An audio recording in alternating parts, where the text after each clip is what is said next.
ආයුබෝවන් තීරවිලි 3000ට ඔබ ආදරයෙන් පිළිගන්නවා. අද 74 වෙනි කොටස. ප්‍රශ්න අංක 731. දික් දිගට කොළ ඇති, ඒ මැදට ගැට ඇති, කන්නන්ට රස ඇති, දෙන්නන්ට දුක ඇති. පිළිතුර උග්ගහ. ප්‍රශ්න අංක 732. අරහෙ බලාපං අත්තක ඉඳලෝලු, පපුව පලාගෙන අඟනක් මද කාලු, කකා ගිය ලෙල්ල රස කර උයාලු, අද බැරි නං හිට තෝරාපං යාලු. පිළිතුර ගොරකා. ප්‍රශ්න අංක 733.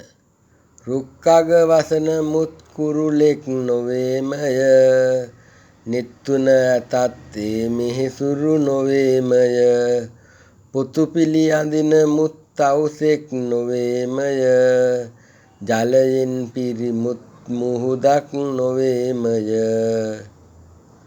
පිළිතුර පොල් ගෙඩිය. ප්‍රශ්න අංක 734. ගසට නමකි ගස මැරු නම තව නමකි, ගෙඩියට නමකි ගෙඩි සුහුඹුලට තව නමකි, මදයට නමකි මද කන කොට තව නමකි, මිතුන් පදේ තෝරාලා කියන් සකි. පිළිතුර ගොයන් ගස.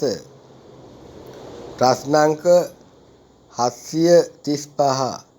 සවුසරා උයන්වල වැඩෙන්නේ, නැව් පුරා රුවල් හුළඟට වැනෙන්නේ, ගව් ගණන් ගොසින් මහතුන් දකින්නේ, මව් මරා උපන් කුමරා කියන්නේ. පිළිතුර කෙහෙල් මල. ප්‍රශ්න අංක 736. කටු ඇති නමුත් ලේසිය ගෙඩි නෙලීමට, පල ගනිතොත් අතුබර වෙයි කදීමට, හොරු ගනිතොත් ඈතින් දැනෙයි නාසයට, සකි දනිතොත් කියනුවේ ගෙඩි බුදින්නට. පිළිතුර ජමනාරං. ප්‍රශ්න අංක 737. දංකුදං කුද කදිරං ගැට ලෙසට, කඳින් යටින් ඉලි බැහැපන් දොර පිලට, මෙතෙක් කෙලිසිනා නාටක දැකපු මට, මන්ද කිරිහාමි පිටුපා ගියේ ගෙට. පිළිතුර කොස්. ප්‍රශ්න අංක 738.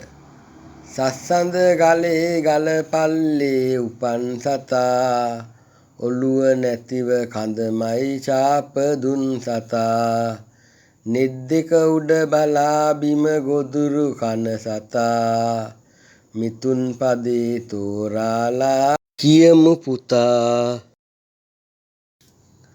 පිළිතුර කක්කුට්ටා. ප්‍රශ්න අංක 739. අක්කත් නගත් එක නැකතෙයි උපන්නේ, අක්කට නගා වැඩි මහලුයි කියන්නේ, අක්කත් නගත් දෙන්නම අකුරුත් දන්නේ, මිතුන් පදේ තෝරාලා එවන්නේ. පිළිතුර කොරහ නෑවිලිය. ප්‍රශ්න අංක 740. වරදක් නැතිව ගහකට ගහනවා දුටින්, ලෙඩක් නැතිව බෙහෙතක් තබනවා දුටින්, දුකක් නැතිව තිස්සෙම අඬනවා දුටින්, හැලියක් අරන් වතුරත් මදිනවා දුටින්. පිළිතුර රාමදිනවා. 74 වෙනි කොටස අවසానයි. උසුලා සත් මසක් දරුවන් වැදුමවට බැඳලාගෙන ගොසින් දමමින් ගලක් පිට විදලාට සන්දි වෙන් කර අහක් කොට වැඳලා පුතුන් කැඳවාගෙන යෙති ගමට. ඔබ මේකේ උත්තරේ දන්නවා නම් ලයික් කරන්න, කොමන්ට් කරන්න, ෂෙයා කරන්න, සබ්ස්ක්‍රයිබ් කරන්න. ඊළඟ කොටසෙන් අපි හම්බ වෙමු. ඔබට සුබ දවසක්.